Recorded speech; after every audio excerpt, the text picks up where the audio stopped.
दोस्तों, स्वागत है आप सभी का आपके अपने चैनल मार्केट एकेडमी में। दोस्तों, आज के इस वीडियो में हम एक और एसमी आईपीओ जो कि 27 सितंबर को ओपन हुआ है उसका डिटेल एनालिसिस करेंगे। दोस्तों, कंपनी का नाम है one click logistics India limited.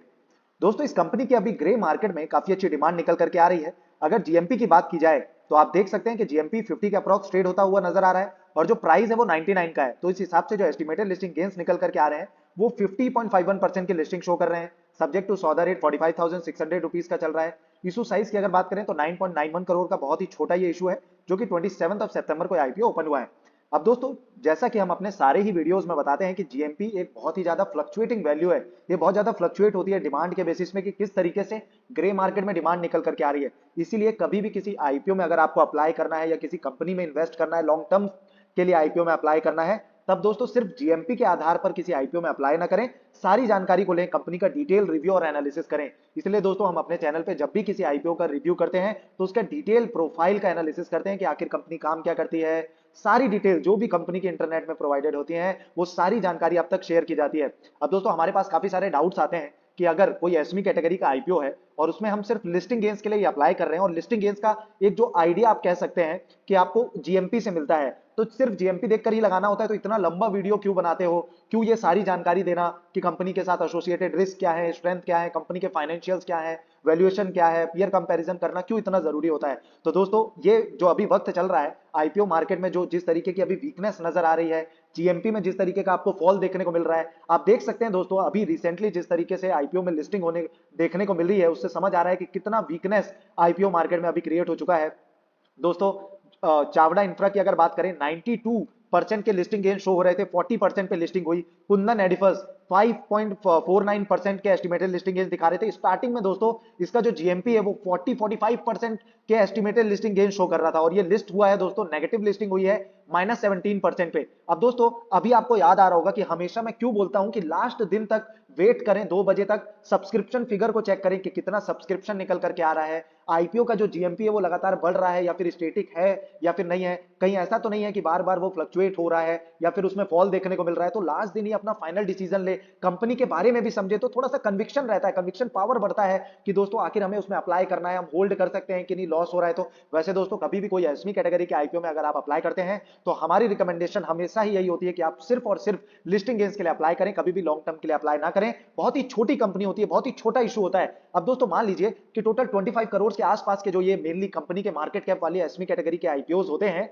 अब इनको कितना आसान है फ्लक्चुएट करना या कितना आसान है इन्हें मैनिपुलेट कर पाना। अब दोस्तों मान लीजिए कि जहां टीसीएस, रिलायंस, इंफोसिस का अगर आपको 1% का शेयर बाय करना है तो दोस्तों बहुत बड़े बड़े म्यूचुअल फंड ना जाने कितने करोड़ का इन्वेस्टमेंट करते हैं, तो उसमें कुछ पॉइंट मतलब कुछ दशमलव में जाकर के उसमें इन्वेस्टमेंट कर पाते हैं। वहीं दोस्तों जो एसमी कैटेगरी के आईपीओ होते हैं उनमें तो एक जो नॉर्मल क्यूआईबीज होगा या एंकर इन्वेस्टर्स हो गए, अगर चाहें तो पूरी पूरी कंपनी को खरीद सकते हैं। इसीलिए दोस्तों इन्हें मैनिपुलेट करना बहुत आसान होता है। जीएमपी में अक्सर फ्लक्चुएशन देखने को मिलता है और जीएमपी एक इसी तरीके की वैल्यू है। साथ ही दोस्तों एसमी आईपीओ जो होते हैं उसमें वोलेटिलिटी काफी ज्यादा हाई होती है, लिक्विडिटी का काफी ज्यादा इशू होता है। पर मैं ये नहीं कह रहा कि एसमी आईपीओ में पैसा नहीं बनता है, एसमी आईपीओ में रिस्क होता है और पैसा भी बनता है। पर पैसा किस तरीके से बनता है उसके लिए आपको डिटेल समझनी होगी कि एसमी आईपीओ क्या होते हैं, ये मेनलाइन आईपीओ से किस तरीके से अलग होते हैं, एसमी आईपीओ में कौन से ऐसे पैरामीटर्स हैं जिन्हें चेक करके एसमी आईपीओ में अप्लाई किया जाता है और एसमी आईपीओ को क्यों लंबे समय तक होल्ड करना एक गलत फैसला भी हो सकता है। ऐसा नहीं है कि गलत ही होगा, आप पैसा भी बना सकते हैं, लेकिन रिस्क का जो फैक्टर है वो काफी ज्यादा होता है और एसमी आईपीओ में 1 लाख से ज्यादा का अमाउंट लगता है, लॉट में ट्रेडिंग होती है, तो वैसे भी जो रिस्क है वो बढ़ जाती है क्योंकि कैपिटल एसमी आईपीओ में मेनलाइन आईपीओ के कंपैरिजन में काफी ज्यादा बढ़ जाता है। अब दोस्तों अगर आप एसमी आईपीओ को डिटेल में समझना चाहते हैं कि एसमी आईपीओ क्या होते हैं, मेनलाइन आईपीओ से किस तरीके से अलग होते हैं, कैसे अप्लाई करना है, कैसे उसे सेल किया जाता है, तो आप इस वीडियो को जरूर चेकआउट करें। इसमें दोस्तों मैजन वॉल्स इंडिया लिमिटेड जो कि आज से 6 दिन पहले आईपीओ लिस्ट हुआ था, 90% के प्रीमियम में हुआ था, 1,10,160 रुपए का इसमें मुनाफा भी हुआ मुझे। तो दोस्तों इसका लाइव सेलिंग का भी वीडियो डाला है, इसमें सारी डिटेल्स आपको एसमी आईपीओ रिलेटेड मिल जाएगी। प्लीज इस वीडियो को जरूर चेक करें, उसके बाद ही बाकी वीडियोस को देखें दोस्तों, क्योंकि आप लोगों के काफी सारे डाउट्स आते हैं, इवन इस तरीके के भी कमेंट्स आते हैं कि इसमें इतना ज्यादा नुकसान पे लिस्टिंग हुई या नेगेटिव लिस्टिंग हुई जबकि जीएमपी तो 40% चल रहा था। वहीं दोस्तों कुछ लोगों के ऐसे कमेंट आते हैं कि 40% जब जीएमपी चल रहा है तो क्यों ना अप्लाई करें। इसलिए दोस्तों कुछ हमने अपनी जो गाइडलाइंस इस तरीके से बनाई हुई है, कुछ हमारे जो लेआउट प्रोसीजर है वो इस तरीके से है। कभी भी किसी एसमी आईपीओ में हम जब भी अप्लाई करते हैं तो लास्ट डे ही अप्लाई करते हैं, किस बेसिस पर अप्लाई करते हैं कि सब्सक्रिप्शन फिगर अच्छा निकल करके आना चाहिए, मिनिमम 100 टाइम्स का तो सब्सक्रिप्शन निकल करके आना ही चाहिए। साथ ही दोस्तों उसमें हम ये भी चेक करते हैं कि सब्सक्रिप्शन के साथ साथ जीएमपी की जो वैल्यू है वो कहीं ऐसा तो नहीं है कि हो रही है कि बहुत ज्यादा फ्लक्चुएट हो रही है, कभी ऊपर कभी नीचे। या तो जीएमपी स्टैटिक है या तो लगातार बढ़ना चाहिए, और जीएमपी मिनिमम 40% का तो होना ही चाहिए। अगर उससे कम का जीएमपी है तो हम उसे मेनली अवॉइड करने की कोशिश करते हैं। अब दोस्तों अगर मान लीजिए कोई एक एसमी कैटेगरी का आईपीओ है जिसमें 100% के लिस्टिंग गेन्स नजर आ रहे हैं, तो उसी में मैं अलग अलग 10-15 अकाउंट से पैसे लगाऊंगा। वहीं दोस्तों अगर कोई 30, 40, 20, 10% में एक एक लॉट से लगाने से अच्छा है अगर मैं 100% में 10 अकाउंट से लगाता हूं और मुझे उसमें एक में भी मिल जाता है तो मुझे 100% गेन्स मिलेंगे, जिसमें मेरा रिस्क बिल्कुल भी नहीं होगा। और वहीं दोस्तों अगर मैं 10% वाले में लगाता हूं, 20% वाले में लगाता हूं और वहीं उसका जीएमपी कम हो जाता है, या मान लीजिए लिस्टिंग वो उसकी नेगेटिवली हो जाती है, नेगेटिव लिस्टिंग हो जाती है, तो मेरा नुकसान हो जाएगा। तो इसीलिए दोस्तों मेरे जो प्रोसीजर है जो मैं आप लोगों के साथ शेयर करता हूं, हमेशा लास्ट दिन अप्लाई करें। क्यूआईबीज का कोटा है तो एंकर इन्वेस्टर्स की बुकलिस्ट को भी जरूर चेक करें, साथ ही सब्सक्रिप्शन फिगर को चेक करें, अच्छा खासा सब्सक्रिप्शन आना चाहिए। साथ ही दोस्तों जीएमपी को भी जरूर चेक करें, और मेनली कंपनी के फाइनेंशियल्स, फंडामेंटल्स, रिस्क और स्ट्रेंथ को समझना बहुत जरूरी है। सिर्फ जीएमपी या कुछ वैल्यूज के आधार पर कभी भी किसी आईपीओ में भी अप्लाई ना करें। उससे क्या होता है कि आपका एक माइंडसेट क्रिएट होता है, और उसी से जब आप लॉन्ग टर्म के लिए इन्वेस्टिंग या फिर ट्रेडिंग करने को इनिशिएट करते हैं, आगे करने जाते हैं, तो आप लॉस कर लेते हैं। इसीलिए दोस्तों मेनली मार्केट में 90 to 95% जो लोग होते हैं वो लॉस करते हैं, सिर्फ कुछ परसेंट लोग ही प्रॉफिट कमा पाते हैं। चलिए दोस्तों अब इस आईपीओ रिलेटेड सारी डिटेल्स को भी डिस्कस कर लेते हैं। बाकी जो बातें होंगी, बाकी जो सारी चीजें बहुत इंफॉर्मेटिव जो चीजें हम इस वीडियो में आपके लिए कवर करने वाले हैं, तो थोड़ा सा लेंथी वीडियो जरूर होने वाला है लेकिन काफी इंफॉर्मेटिव होने वाला है। तो प्लीज लास्ट तक जरूर देखिएगा, और चैनल को सब्सक्राइब करना, बेल आइकन को क्लिक करना, साथ ही शेयर करना, लाइक करना बिल्कुल भी ना भूलें। चलिए दोस्तों वीडियो को स्टार्ट करते हैं, और आज हम डिस्कस करने वाले हैं एक और एसमी आईपीओ के बारे में जो है one click logistics India limited. अब दोस्तों सिर्फ इसका जैसे आप देख सकते हैं कि जो जीएमपी चल रहा है वो अभी 50% के ऊपर की लिस्टिंग शो कर रहा है, लेकिन किस तरीके की कंपनी है, किस तरीके का डिमांड निकल करके आ रहा है, उससे हमें पता चलेगा कि फाइनली हमें इसमें अप्लाई करना है या फिर अवॉइड करना है। ये हम डिसीजन लेंगे at the end of this video. तो चलिए दोस्तों स्टार्ट करते हैं। सबसे पहले जैसे कि हम चेक करते हैं कंपनी की प्रोफाइल को कि आखिर कंपनी काम क्या करती है। तो सबसे पहले this company is incorporated in 2017। One Click Logistics India Limited is an integrated logistics services and solution provider. The company's service list can be broadly categorized into, first है दोस्तों non vessel operating common carrier, second है ocean and air freight forwarding, third है bulk cargo handling, fourth है custom clearance, fifth है allied logistic and transportation services. दोस्तों mainly जैसा कि company के नाम से ही समझ आ रहा है कि वन क्लिक लॉजिस्टिक्स, तो दोस्तों लॉजिस्टिक्स के बिजनेस में आप कह सकते हैं कि कंपनी ऑपरेट करती है, लॉजिस्टिक्स सेक्टर्स पे कंपनी ऑपरेट करती है। और कंपनी मेनली आप कहें कि रोड के थ्रू, रेलवेज के थ्रू, एयर के थ्रू, साथ ही सी रूट के थ्रू, जिस भी तरीके से लॉजिस्टिक का बिजनेस ऑपरेट किया जाता है, सामान को एक जगह से दूसरे जगह या एक कंट्री से दूसरे कंट्री ले जाया जाता है, हर तरीके से, हर एक माध्यम से, चाहे आप देखें ओशियन के माध्यम से, चाहे आप देखें एयर फ्राइट फॉरवर्डिंग कंटेनर्स के माध्यम से, हर तरीके से जो सामान है लॉजिस्टिक्स किया जाता है। इस तरीके से कंपनी ऑपरेट करती है। And one click logistics offers its customers a single window solutions thereby negating the need to approach multiple service providers at different level in a chain logistics services। अब दोस्तों मान लीजिए कि एक सामान है जो एक जगह से दूसरी जगह लेकर के जाना है, जिसमें रोडवेज की भी जरूरत पड़ेगी, फिर उसके बाद पोर्ट के थ्रू मान लीजिए एक कंट्री से दूसरी कंट्री लेकर के जाना है, तो क्योंकि कंपनी हर एक सेगमेंट में, चाहे आप मान लीजिए एयर फ्राइट हो गया या फिर आप कह सकते हैं सी रूट या रोड, रेलवेज या फिर रोड के माध्यम से, जिस भी तरीके से सामान को एक जगह से दूसरे जगह ले जाना होता है, सभी में ऑपरेट करती है। तो सिर्फ एक सिंगल विंडो के थ्रू, एक सॉल्यूशन के थ्रू आप नॉर्मली लॉजिस्टिक्स की जो सर्विसेज है उनको अवेल कर सकते हैं इस कंपनी के थ्रू। तो दोस्तों ये एक अच्छा पॉइंट निकल करके आ रहा है कंपनी का।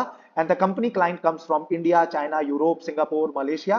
साथ ही डोमेस्टिक मार्केट में भी काफी अच्छी रीच है कंपनी की। आप देख सकते हैं पिवा, चेन्नई एंड अहमदाबाद वगैरह में कंपनी की रीच है। तो कंपनी की ग्लोबल प्रेजेंस भी है, साथ ही इंडिया में भी काफी अच्छी पहुंच कंपनी की है। अब दोस्तों कंपनी की जो वेबसाइट है उसका भी रेफरेंस ले लेते हैं और भी डिटेल में समझते हैं कंपनी के कामकाज को। तो आप देख सकते हैं वेबसाइट्स में पिक्चर्स के थ्रू एयर फ्राइट जैसे कि import, export, third party shipment and switch एडब्ल्यूबीज, साथ ही ओशियन फ्राइट में भी import, export, third party shipment वगैरह। साथ ही कंपनी के पास वेयर हाउसिंग फैसिलिटीज भी हैं, क्योंकि जो सामान है उसको कहीं ना कहीं स्टोर करना पड़ता है लॉजिस्टिक्स करने से पहले, तो कंपनी के पास वेयर हाउस होना बहुत जरूरी है। तो कंपनी के पास वेयर हाउसिंग फैसिलिटीज भी है, जो कि काफी अच्छा पॉइंट है। अब दोस्तों आईपीओ रिलेटेड भी सारी डिटेल्स को डिस्कस कर लेते हैं। तो ये आईपीओ 27 सितंबर को ओपन होगा, 3 अक्टूबर इसकी क्लोजिंग डेट रहने वाली है। वहीं अलॉटमेंट की जानकारी आपको लगेगी 6 अक्टूबर को। रिफंड आपको इनिशिएट कर दिया जाएगा अगर आपको अलॉटमेंट नहीं मिला 9 अक्टूबर को। वहीं अगर आपको अलॉटमेंट मिलता है, आपके शेयर्स आपके डीमैट अकाउंट में 10 अक्टूबर को क्रेडिट कर दिए जाएंगे, और इसकी जो लिस्टिंग है वो 11 अक्टूबर को आपको देखने को मिलने वाली है। फेस वैल्यू की बात करें 10 रुपए पर शेयर की फेस वैल्यू है। प्राइस की बात करें 99 पर शेयर का प्राइस डिसाइड किया गया है। लॉट साइज की अगर बात करें तो 1200 शेयर्स का एक लॉट रहने वाला है। अब दोस्तों हर एक वीडियो में मैं ये जानकारी जरूर देता हूं और ऐसी काफी सारी जानकारी देता हूं, और इससे रिलेटेड मेरे पास ऐसे ऐसे डाउट्स आते हैं कि क्यों हर वीडियोस में इन चीजों को कवर करते हैं। पर दोस्तों अब जब मार्केट में थोड़ी सी वीकनेस नजर आ रही है, आईपीओ मार्केट में खास करके वीकनेस नजर आ रही है, तो उन्हीं चीजों से रिलेटेड जो मैं हमेशा कवर करते आता हूं उनसे रिलेटेड ही आगे एक्सटेंडेड डाउट्स आ रहे हैं। तो मुझे काफी अच्छा लग रहा है कि आप लोग सीखना चाह रहे हैं, एक्चुअल में जानना चाह रहे हैं किस तरीके से कंपनी को रिव्यू किया जाता है। अब दोस्तों एक बहुत ही महत्वपूर्ण जानकारी आपको बता दूं कि जो एसमी आईपीओ होते हैं वो लॉट में ही उनकी ट्रेडिंग होती है। जैसे इसका लॉट साइज 1200 शेयर्स का है, तो इसमें ऐसा नहीं है कि आप 100 या फिर 200 शेयर्स को बाय या फिर सेल कर दें। इसमें लॉट में ही ट्रेडिंग करनी होगी, 1200 शेयर्स को ही एट अ टाइम बाय या फिर सेल करना होगा। अलॉटमेंट होगा तो 1200 शेयर्स का ही होगा, और जब आप उसको सेल करने जाएंगे तो 1200 शेयर्स को ही सेल करेंगे। अब क्योंकि दोस्तों 1200 शेयर्स की जो वैल्यू है वो 1,18,800 रुपए की है, तो इतना ज्यादा अमाउंट आपको लगने वाला है अगर आप रिटेल कैटेगरी से इस आईपीओ में अप्लाई करते हैं। इसीलिए क्योंकि अमाउंट ज्यादा लग रहा है तो रिस्क भी ज्यादा होता है, और दोस्तों क्योंकि रिस्क भी ज्यादा है, अमाउंट भी ज्यादा है, इसलिए कई बार इसमें बायर्स नहीं मिलते, इसलिए काफी वॉलेटाइल होते हैं एसमी आईपीओ, और लिक्विडिटी का भी काफी ज्यादा इशू होता है। इसीलिए लिस्टिंग गेन्स अगर मिल रहे हो, जीएमपी भी काफी अच्छा चल रहा है, और आमतौर पर एसमी आईपीओ में लिस्टिंग गेन्स काफी अच्छे मिलते हैं। कुछ ही आईपीओ नेगेटिवली लिस्ट होते हुए अब तक नजर आए हैं। अगर डिमांड अच्छी है, सब्सक्रिप्शन अच्छा है, जीएमपी अच्छा है, फंडामेंटल्स अच्छे हैं और सब चीजें चेक की हुई हैं, तो दोस्तों आईपीओ में अच्छे लिस्टिंग गेन्स मिलते हैं। पर प्री ओपन मार्केट में सेल कर देना बढ़िया है, होल्ड ना करें, क्योंकि छोटी कंपनी है, आगे चल करके लिक्विडिटी का इशू हो सकता है, क्या पता आप सेल भी ना कर पाए। किस तरीके से करना है जानना है तो इस वीडियो को मैं फिर से कह रहा हूं कि जरूर चेकआउट करें। काम का वीडियो होने वाला है, अगर आप इसको देखेंगे तो आपका कुछ समय का ये वीडियो है, जब आप इसको देखेंगे तो आप कहेंगे और आप कमेंट भी जरूर करेंगे कि हाँ ये वीडियो वर्थ इट था, ये जो समय था ये हमने सही जगह पे लगाया। बहुत ही काम का वीडियो दोस्तों, बहुत इंफॉर्मेटिव वीडियो है, मैं बार बार बोल रहा हूं, अगर आप एसमी आईपीओ में अप्लाई करते हैं जरूर देखिएगा। बाकी दोस्तों अगर लॉट साइज की बात करें 1200 शेयर्स का रहने वाला है, जैसा कि हमने देखा टोटल इशू साइज 9.91 करोड़ का है, जो कि पूरा का पूरा फ्रेश इशू है, इसमें ऑफर फॉर सेल कुछ भी नहीं है। इशू टाइप की बात करें फिक्स्ड प्राइस इशू आईपीओ रहने वाला है, जिसकी लिस्टिंग एनएसई एसमी में होने वाली है। अब एक और बहुत ही महत्वपूर्ण जानकारी, रिटेल कैटेगरी से आप मैक्सिमम 2 लाख तक की लिमिट होती है, तो इसीलिए दोस्तों आप एक लॉट से ही अप्लाई कर सकते हैं, अमाउंट हो जाएगा 1,18,800 रुपए। वहीं अगर आप 2 लाख से ज्यादा के अमाउंट को लगाते हैं तो आप एचएनआई कैटेगरी में आ जाएंगे, आप 2 लॉट के लिए अप्लाई करना होगा, शेयर हो जाएंगे 2400, अमाउंट हो जाएगा 2,37,600 रुपीज का। वहीं दोस्तों इस आईपीओ में क्यूआईबीस का कोई कोटा नहीं है, 50% का जो शेयर है वो एचएनआईस के लिए और 50% का जो कोटा है बाकी बचा रिटेल कैटेगरी इन्वेस्टर्स के लिए है। आईपीओ के प्रमोटर होल्डिंग की बात करें, प्री इशू में प्रमोटर होल्डिंग 93% की थी, जो कि पोस्ट इशू में घट करके 67.17% की निकल करके आने वाली है। अब दोस्तों सबसे जरूरी जो डेटा होता है उसको चेकआउट कर लेते हैं, जो है कंपनी के फाइनेंशियल्स की, फाइनेंशियली कंपनी स्ट्रांग है या फिर वीक है। तो एसेट्स की बात करें, एसेट्स बढ़ते हुए नजर आ रहे हैं, ये पॉजिटिव है। रेवेन्यू कंपनी का बढ़ रहा है, प्रॉफिट आफ्टर टैक्स कंपनी का बढ़ रहा है, नेटवर्थ भी बढ़ती हुई नजर आ रही है, रिजर्व्स एंड सरप्लस भी कंपनी ने बढ़ाए हैं, सब कुछ बढ़ रहा है। पर सबसे ज्यादा जो फिगर बढ़ता हुआ नजर आ रहा है वो, और जो सबसे बड़ा कंसर्न वाला फैक्टर इस आईपीओ को लेकर के है, वो है दोस्तों कंपनी से जुड़ा हुआ जो डेट टू इक्विटी रेशियो है। डेट टू इक्विटी रेशियो है 9.43 का। अब अगर मान लीजिए कोई कंपनी होती है जिसका डेट टू इक्विटी रेशियो सिर्फ 1 से ज्यादा होता है, तो उसको माना जाता है कि कितना मैसिव डेट है, जितनी इक्विटी है उससे ज्यादा तो कंपनी ने कर्ज लिया हुआ है। मान के चलिए अगर उस पर थोड़ा सा इंटरेस्ट रेट हाइक वगैरह हो जाए, या जिस तरीके से अभी इन्फ्लेशन बढ़ रहा है, लगातार इंटरेस्ट रेट को भी बढ़ाया जा रहा है, चाहे आप अमेरिका की बात करें, इंडिया में अभी थोड़ा सा होल्ड किया गया है 6 महीनों से, लेकिन अगर वो बढ़ता है तो कितना ज्यादा जो प्रॉफिट का परसेंटेज है वो सिर्फ डेट के इंटरेस्ट को पे करने में लगता है। अब इस कंपनी के ऊपर तो जो डेट है वो 9.43 टाइम्स का है, डेट टू इक्विटी रेशियो आप देख सकते हैं, तो कितना मैसिव डेट है। बहुत ही वीक आप कह सकते हैं कंपनी के जो फाइनेंशियल्स हैं वो निकल करके आ रहे हैं, और बहुत ही खराब फाइनेंशियल्स है। इसीलिए कहता हूं कभी भी एसमी कैटेगरी के आईपीओ में लॉन्ग टर्म के लिए अप्लाई ना करें, सारी चीजों को जरूर चेकआउट करें। पोस्ट पीई की बात करें, 24.3 के वैल्यूएशन पे कंपनी अपने आईपीओ को लेकर के आई है। यहां भी आप देख सकते हैं 24.26 का जो वैल्यूएशन है, उस हिसाब से अगर कंपनी का पीयर वैल्यूएशन किया जाए, पीयर कंपैरिजन किया जाए, तो एमिएबल लॉजिस्टिक्स जो कि एक लिस्टेड कंपनी है उसका पी रेशियो 13 का है, कार्गोसोल लॉजिस्टिक्स का 14 का है, टाइम स्कैन लॉजिस्टिक्स का 18.30 का है। वहीं दोस्तों कंपनी के नैव सबको आप देख सकते हैं काफी बढ़िया है, अर्निंग पर शेयर इस कंपनी से काफी बढ़िया है। वहीं दोस्तों सबसे हाई वैल्यूएशन पे है वन क्लिक लॉजिस्टिक्स, तो दोस्तों हाई वैल्यूएशन पे भी है, डेट भी कंपनी के पास बहुत ज्यादा है, तो दोस्तों बहुत ही एक तरीके से मान सकते हैं कि वीक फंडामेंटल वाली कंपनी है, जो कि अपने बहुत ही हाई वैल्यूएशन पे आईपीओ को लेकर के आई है। तो कंपनी सिर्फ पैसा कमाना चाह रही है शेयर होल्डर्स के लिए, कहीं भी इसमें मेरे को लिस्टिंग गेन्स या फिर पैसा बनता हुआ नजर नहीं आ रहा, अगर फंडामेंटल्स की बात की जाए। वहीं अगर डिमांड बहुत ज्यादा निकल करके आ जाती है तो हो सकता है कि पैसा इस आईपीओ में बने, पर दोस्तों फिर भी सतर्क रहें, क्योंकि एसमी आईपीओस बहुत ही रिस्की होते हैं, और ये पर्टिकुलर जो कंपनी है फंडामेंटली काफी वीक नजर आ रही है।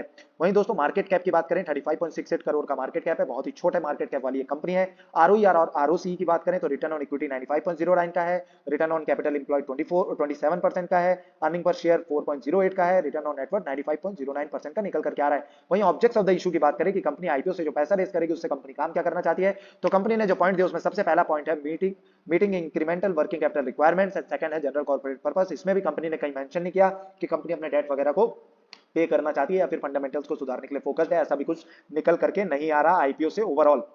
बाकी दोस्तों कंपनी के साथ जुड़े हुए और कौन से बड़े रिस्क हैं इन्हें भी चेकआउट कर लेते हैं, क्योंकि स्ट्रेंथ वाले फैक्टर्स कई आईपीओ में निकल करके आते हैं, पर रिस्क जानना जरूरी है। रिस्क अगर आपको नहीं पता तो आप शेयर मार्केट में धीरे धीरे पैसा लूज करेंगे। हमेशा ही कहते हैं रिस्क टू रिवॉर्ड रेशियो को जाने, साइकोलॉजी को डेवलप करें और डिसिप्लिन से हमेशा ट्रेड और इन्वेस्ट करें, तो दोस्तों आप लॉन्ग टर्म में जरूर वेल्थ क्रिएट कर पाएंगे।